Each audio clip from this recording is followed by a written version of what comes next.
RCR, la red que comunica y une al Perú.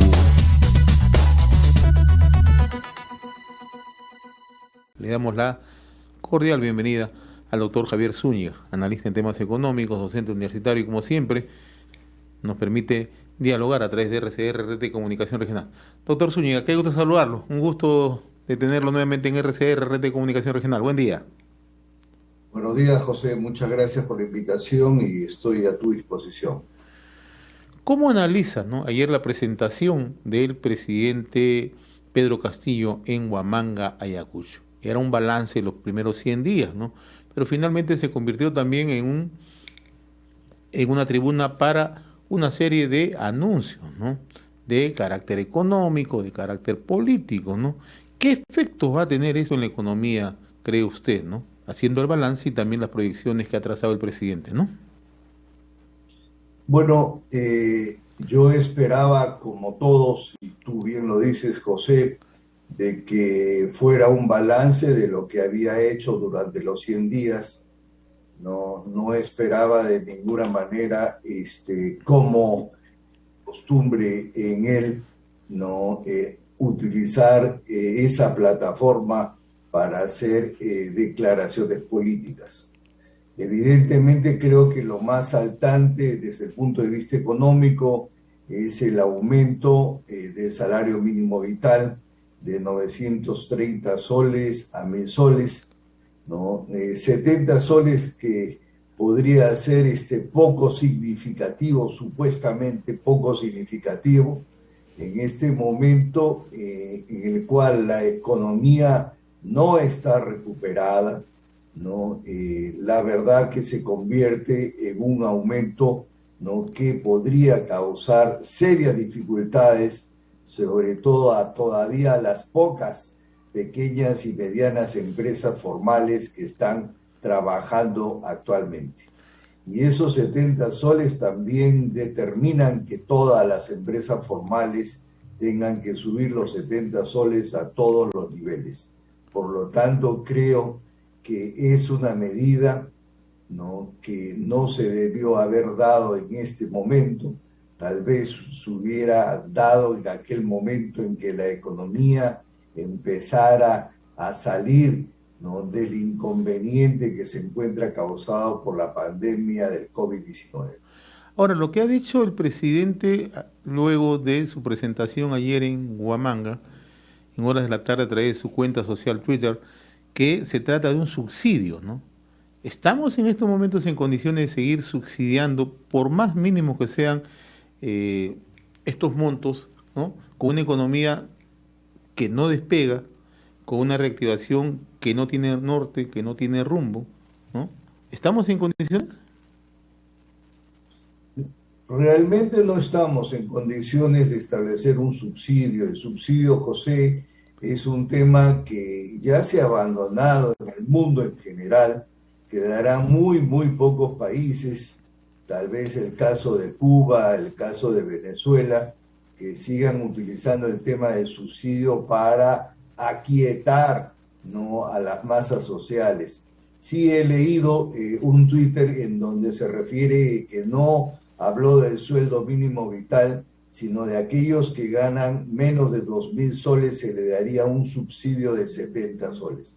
La verdad es que las declaraciones del presidente un día dicen una cosa, otro día dicen otra cosa. Lo único que hacen es, francamente, ¿no?, desestabilizar más la economía, ¿no? Y en ese sentido, el ministro Pedro Franque no tiene que muchas veces, en lugar de convertirse en ministro de Economía, tiene que convertirse en el aclarador de lo que dice el presidente. Un día dice nacionalización, no perdón, expropiación, no mañana, no masificación del gas de camisea, y que genera serios inconvenientes de estabilidad económica, no solamente en el Perú, sino en el exterior, ya que los inversionistas del exterior dirán qué pasa con el Perú y las posibilidades de hacer o de realizar inversión extranjera directa cada vez será menor. Bueno, otro aspecto que está ausente, ¿no? Siempre el discurso del presidente Pedro Castillo es el tema de la inversión privada, ¿no? ¿Cuál es la lectura que se puede desprender ya casi de modo recurrente de parte del presidente, ¿no? No siempre habla de inversión privada, ¿no? Es muy renuente, ¿no?, a expresar ese término, ¿no? Y en el país, en honor a la verdad, se requiere inversión privada, ¿no? Bueno, voy a analizarla, José, desde el punto de vista de la inversión extranjera directa. El Perú siempre ha recibido alrededor de 9.000 millones de dólares por año por inversión extranjera directa, más o menos. El año pasado de la pandemia se recibió solamente 982. Este año se recibirían alrededor de 1.100. El próximo año, de acuerdo a declaraciones del propio presidente del Banco Central, se recibiría cero, cuando es un país que requiere alrededor de 9.000 millones de dólares de inversión extranjera directa.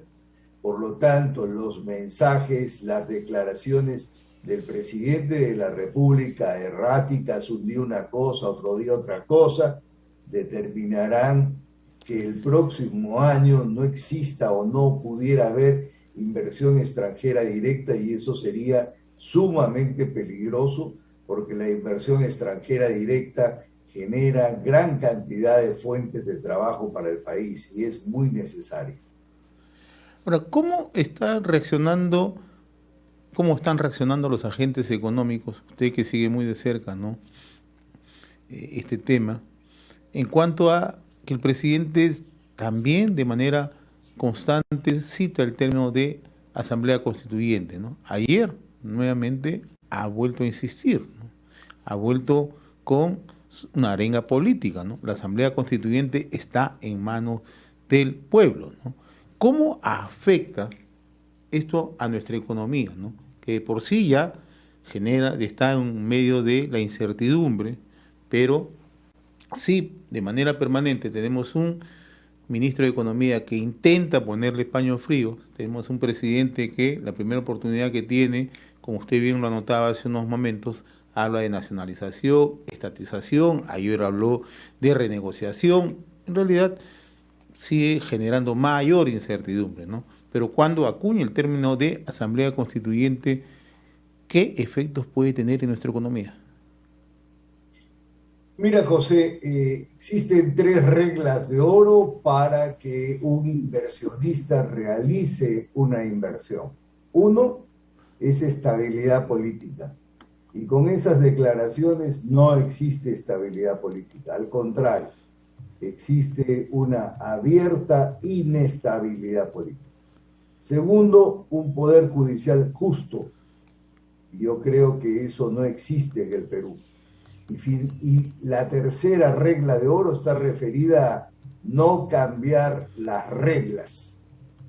Y aquí se cambian las reglas constantemente. Lo que tú bien dices, el presentar la propuesta de la Asamblea Constituyente es cambiar las reglas de juego. El presentar una propuesta de 120 días para hacer cambios importantes en el tema tributario es cambiar las reglas de juego. Entonces, en las condiciones actuales, como bien dice el presidente del Banco Central, el próximo año la inversión extranjera directa para el Perú será cero. Y eso es sumamente peligroso. En esa línea de análisis que usted traza, doctor Zúñiga, vamos a seguir teniendo un dólar caro. Evidentemente, mientras exista la incertidumbre política, tendremos un dólar caro que, como tú sabes perfectamente, está oscilando en 4.01, ¿no?, alrededor de ese nivel. Yo sostengo de que el dólar debería de estar alrededor de 3.6, 3.7. Y las razones son porque existe harta cantidad de dólares que proceden del importante aumento de los precios de los minerales.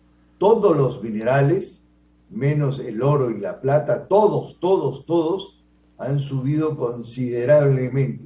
Y eso determina que el nivel de exportaciones peruanas, que el año pasado fue de 45.000 millones de dólares, este año sea de alrededor de 56.000 millones de dólares. Es decir, tenemos la suficiente cantidad de dólares para que el tipo de cambio esté en un nivel más bajo, pero está en un nivel alto fundamentalmente por el tema de incertidumbre política.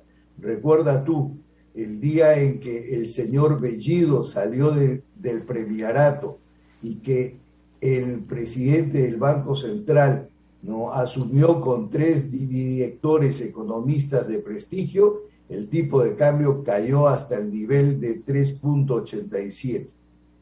Declaraciones de camisea, de expropiación o de masificación determinaron que el tipo de cambio de nuevo regrese a niveles de alrededor de 4 soles, cuando perfectamente podría estar debajo del 3.8. Ayúdenos un poco y explíquele a nuestra audiencia, doctor Zúñiga, ¿no? El presidente en las últimas apariciones dice, cada vez que habla Pedro Castillo se incrementa el precio de los alimentos, ¿no? Y hay sectores interesados que buscan incrementar dichos precios, ¿no? ¿Cuál es la razón de fondo para el crecimiento o el aumento de los precios fundamentalmente de productos alimenticios de primera necesidad? Bueno, la inflación en el país siempre ha sido alrededor de 2%, 2.5%, y de acuerdo a la meta con el Banco Central de Reserva, quien es el que administra el tema inflacionario, es entre 1 y 3%. Este año terminaremos alrededor de 5,5%. Y las razones fundamentales es el incremento de los alimentos, ¿no? El incremento del gas, el incremento del transporte, el incremento también de los precios de los restaurantes, por decir qué es lo que más ha aumentado. Pero ese incremento de alrededor del 5.5% se debe fundamentalmente en alrededor de un 45 y 50% por el tema del tipo de cambio. Si el tipo de cambio estuviera bajo, los productos importados como el maíz, que es el alimento del pollo, determinarían que el precio del pollo y los huevos bajarían, ¿no? De la misma manera el caso del trigo, ¿no? Que se utiliza, que se importa y se utiliza para la fabricación del pan y de los fideos, ¿no? Al importar esos dos productos, maíz y trigo, determinan que los precios de los alimentos suban de manera considerable. Es cierto que los alimentos después de la pandemia en el mundo en general han subido, es cierto, pero en el caso peruano han subido mucho más por un tipo de cambio que se encuentra alto por efecto de un problema de incertidumbre política. Si las declaraciones del presidente de la República fueran más decorosas, fueran más tranquilas, y él no creyera que está en campaña, porque cada vez que toma un micro, él cree que está en campaña, cuando la campaña ya culminó hace muchos meses, la situación, francamente, del dólar bajaría de manera considerable. También ayudaría si es que tuviera un cambio de 2 o 3 ministros de Estado y pusiera personas que tuvieran una relación mucho más decorosa con la gestión que deberían de realizar. Eso ayudaría tremendamente. También ayudaría la gran cantidad de personas que colocan en sitios que no tienen ninguna relación con su gestión y en algunos casos los cambia de manera inmediata.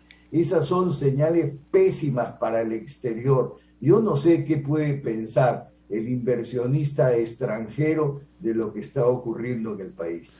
Lo único que pensará es que existe inestabilidad política. La cifra que usted acaba de mencionar, que podría estar alcanzando la inflación este año 5.5%, ¿no? ¿Estamos frente a un nuevo brote inflacionario en el país, si es que seguimos en ese rumbo? Yo creería que no, porque está administrado por el Banco Central. El Banco Central está en manos de un personaje de reconocida confianza a nivel mundial. Han empezado a tomarse un conjunto de medidas. como la primera de ellas es subir la tasa de referencia. Eso es un poco lamentable. La tasa de referencia era 0,25 y ahora está en 1,25 y yo creería que va a terminar en el año alrededor de 2 puntos. ¿Eso qué cosa hace? Reduce la masa monetaria y al reducir la masa monetaria se reduce el proceso inflacionario, pero no contrae la economía. Otro instrumento que he utilizado ha incrementado el encaje en soles y el encaje en dólares de las instituciones bancarias para también contraer la masa monetaria. Al reducir la masa monetaria, evidentemente habrá menos inflación. Por lo tanto, yo creería que la inflación del próximo año, con los instrumentos monetarios del Banco Central, estarán alrededor, creo yo, de un 3,5%. Pero no es fácil, ¿no? Mientras tengamos un tipo de cambio alto, ¿no? Los productos importados lamentablemente serán más caros. Mi estimado doctor Javier Zúñiga, como siempre, muy reconocido por esta comunicación con RCR, Red de Comunicación Regional. Ha sido grato dialogar con ustedes. Un fuerte abrazo, muy amable, buen día. RCR, la red que comunica y une al Perú.